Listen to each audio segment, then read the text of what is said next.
Hello everybody, today we are going to talk how to validate the data coming from the input. So we are going to learn how to react when somebody give us something wrong and our input, right? So when somebody type wrong type of the value in the input, right? So for example, when I build a program, now we are being asked for 1, 2, 3 or 4, and now I type something like that, and as you can see, something is wrong, right? Or when we do something like that, when we type right guys here, and now we are being asked if I want to continue the program and I do something like that, wow, I am being asked a few times here for that, right? And how to make it without errors like that. So how to do that? Well, first let's focus on that guy here. So do you want to continue the program, right? When I typed more characters, for example 1, 2, 3, 4, 5, what happened? Let's see. 1, 2, 3, 4, 5. As you can see, we have 1, 2, 3, 4, 5 messages. Do you want to continue the program? And why is that so? When I type 4, we'll have 4, right? Why? It's because it's working like that. When we put anything in input, right? So in that place here, when we click the enter on the keyboard, right? When we click that, we have something in our memory, temporary memory, something what is called buffer. It is a temporary array, right? And when we type something in input, everything is going to be inside the temporary array, okay? In the temporary thing. And after it, one by one, it will be sent to that guy here. So we have only one variable here. Because it's one variable, we will take only one value of that array, right? And send it to that label, right? To that variable. So the continue will take, for example, A, and then we have got here a condition that is checking if that character is not an Y or N, right? Because it's not, we are again being asked, do you want to continue the program? But this time we didn't have a chance to take to give another option, right? We are again being asked, do you want to continue the program? Do you want to continue the program? Do you want to continue the program? Why? Because when there is something in the buffer, it must be totally cleared, okay? Everything from the buffer must be assigned somewhere. So again, it was something, it was done instantly. The value S was put into continuous, and again the condition was checked, it was true, so again and we didn't have a chance to put anything here in input, anything new, right? So the buffer lost the D, then F, then G, and if we had anything like, for example, the right character, so for example here the Y, you'll notice that he's trying to end the program, but he's not doing that this time. Why? Let's see. Let's see when I do something like that. This is the last character. Okay, it kinda worked, but when I do something like that it is in the middle, right? You'll notice that something is wrong. That thing is blinking here, at least on my computer, and I won't be able to type anything here. You should test it on your own computer. And look, why is that so? Because when we left that loop, because there was Y somewhere, right? that letter here, we were checked. I mean that value from here went into the choice here, into that guy here. Wow.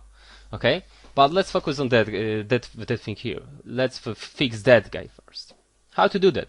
We can use something what is called the ignore function, and that function by default ignores one character. So what will happen when I run the program now and I will type something like 2 characters. As you can see now, when I type 2 characters, we have only one message, so it's kinda good. But when I type 3 characters, something is wrong. The more characters I type, the more messages I have, right? So we should change the default argument, which is for that ignore function, by sending it here. We can type something very big here, like for example 1024. So probably nobody would type more characters like that, but sometimes there might be we might take the data not from our user from the keyboard, but we might take them from the, for example, a file. Then we should ignore more characters, like all of them, all possible one. And then we can use something what is called numeric limits, and this is a class. You don't need to understand it right now. I'm just telling you that this thing will return a very big number, the maximum number, right? And that might be in the be the size of our buffer, right? So that is the maximum size of the guy. And here we can add also the next argument. This thing is representing enter, so enter, right? And if he meets enter before checking all the characters, that's okay. Then we can also just go on with our program. So let's check it out. Now when I type something like that, as you can see, great. Okay. Now I have to type always the right guy, right? Even if I type Y, no, somewhere. I want you to type Y or no.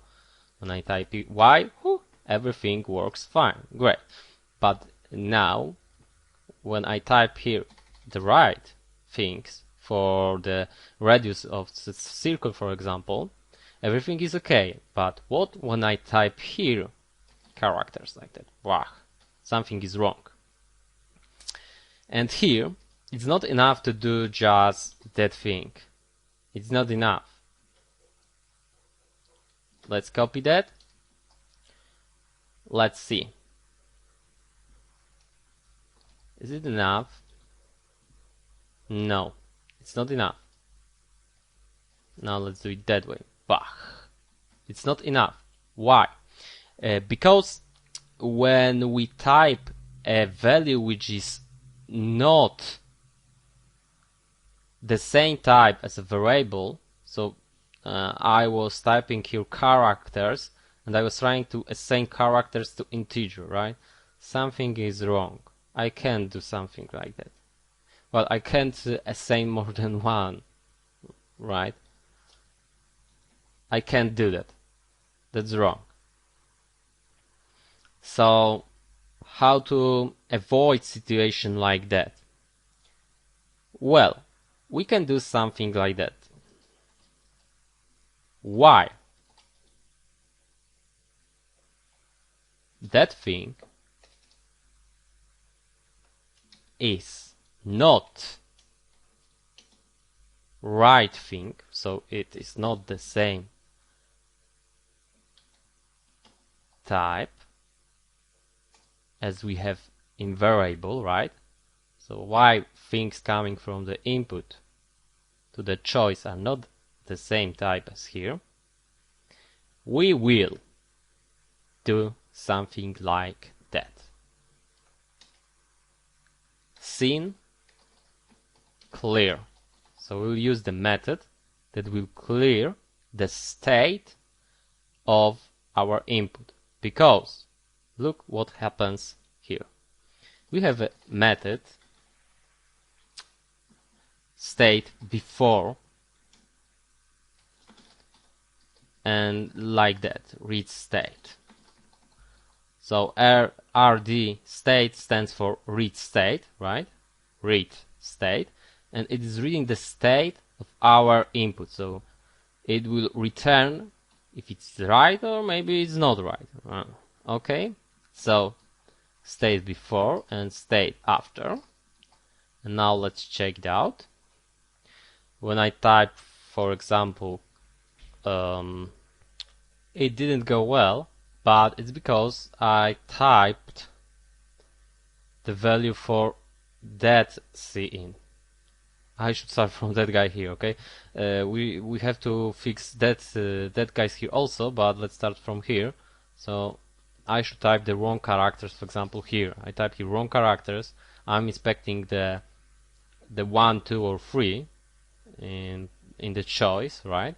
But I'm typing right now many characters. And now as you can see, we got here something like state before 4. After the clearing, we have the state after 0. If I didn't do it, if I didn't clear, what would happen? As you can see, we have to clear the state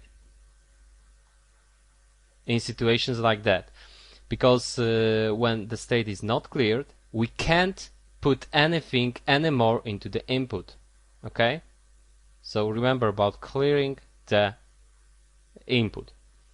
In situation like that, we don't need to clear an input, because look, we are taking characters here, like so we are taking characters, so anything is a character. We just need to ignore everything, every other character, and we have everything right then. But when we want to, when we are expecting the integer values and we are sending the characters value, then we should use the clear. Okay, that thing can go to comment, and let's do something like that here. Clear the screen. Let's send to the output menu again, and let's inform our user you have just typed the wrong data to the input. Repeat or something like that. That's your decision how to inform your user. And as you can see, you have just typed the wrong data to the input. Now you can type, for example, the right one. And now here, right? Blah, everything is wrong. So how to change it? Well, let's create a function that will help us do it. It will be faster for us, because as you have noticed, there are many instructions sent here, so why to repeat them many times? So we'll make a function that will return ball, and we'll name it is valid. Okay, and it will take string as a parameter. And now in that function we will check at the beginning if the scene read state. So if the state is wrong, so state is wrong when it is not equal to 0.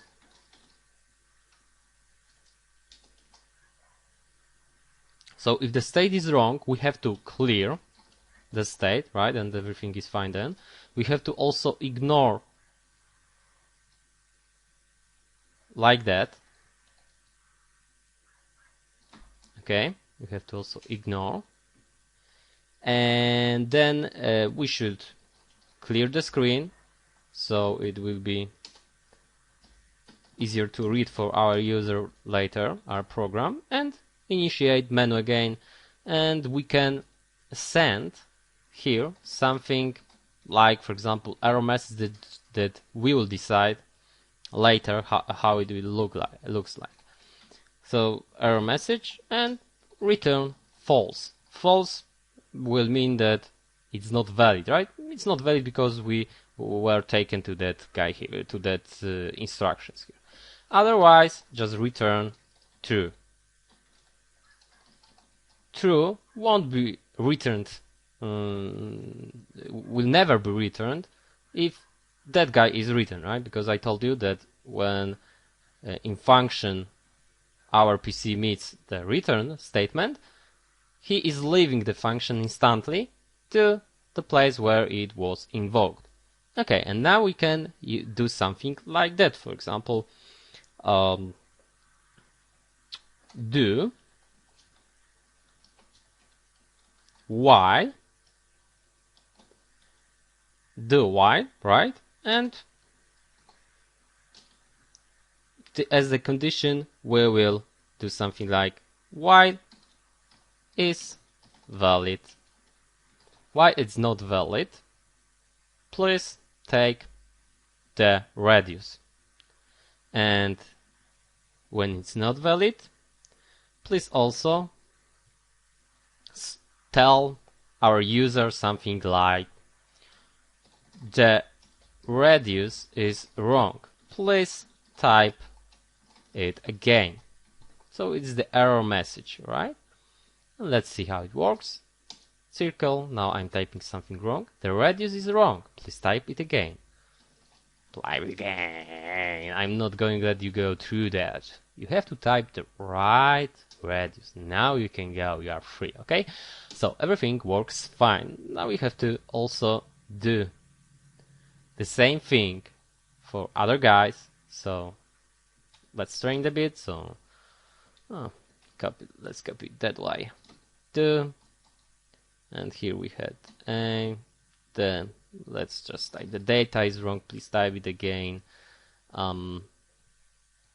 Now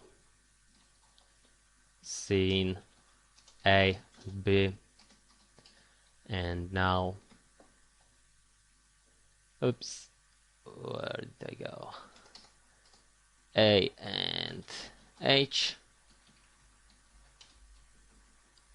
The data is wrong. Now you'll notice that when we type anything wrong, then we are not going to go through anything, right? So our program is now almost perfect. Okay. What is the situation when I don't want to send a message? I could do it that way. For example, let's overload that function here. And we don't want message. Okay, so let's do it without message then. Let's just do it that way, right? And we don't want message. And now we don't need to type any message here, but well, when I do it that way, let's see how it's working. Enter the radius, I'm typing wrong radius. I didn't compile it. Sorry, I didn't use the right function. Of course, our PC is thinking and he knows which one we should use. And now, as you can see, maybe it would be good if I did something like that, because it didn't inform us enough after making an error. So now I'm just being asked enter the radius, enter the radius, enter the radius until I make it the right radius, right? And okay. So how is it working again? We are being asked here for the radius, and we are taking it from the input to the R variable, and then we are checking if the condition is valid. So we are invoking the function here. We are checking if the state is wrong or not. Well, if we type the right guy, so if we type the integer, we are passing that guy and we are returning true. And if I return the true here, it will be negated by that exclamation mark to 0, and we'll calculate the area of circle. Otherwise, if the state is wrong, we are clearing the state, so we can again use the input, right? So we can again later take the value to that variable here. Then we are ignoring characters that might be after that might be in our buffer. Okay, so we have to clear the buffer, and then we are doing the system clear screen and initiating of menu, so it will be easier to read for our use, and we are returning false.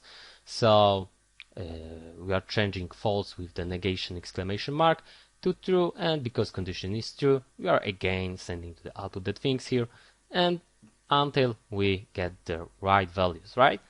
So everything works fine now. Now we are secure. Okay, that's all in the lesson. Thank you very much.